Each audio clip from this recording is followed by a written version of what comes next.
بسم اللہ الرحمن الرحیم۔ ایک بار حضرت صلی اللہ علیہ وسلم لوگوں میں بیٹھے ہوئے تھے، ان سے باتیں کر رہے تھے۔ اتنے میں ایک دیہاتی آپ کے پاس آیا اور پوچھنے لگا کہ قیامت کب آئے گی؟ آپ صلی اللہ علیہ وسلم اپنی گفتگو میں مصروف رہے۔ بعض لوگ جو مجلس میں بیٹھے ہوئے تھے کہنے لگے، آپ صلی اللہ علیہ وسلم نے دیہاتی کی بات سنی لیکن پسند نہیں فرمائی، اور بعض کہنے لگے کہ نہیں، بلکہ آپ نے ان کی بات سنی ہی نہیں۔ جب آپ اپنی باتیں پوری کر چکے تو میں سمجھتا ہوں آپ نے یوں فرمایا، وہ قیامت کے بارے میں پوچھنے والا کہاں گیا؟ اس دیہاتی نے کہا، حضور میں موجود ہوں۔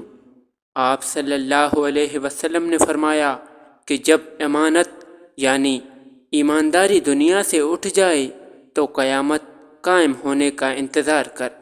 اس نے کہا، ایمانداری اٹھنے کا کیا مطلب ہے؟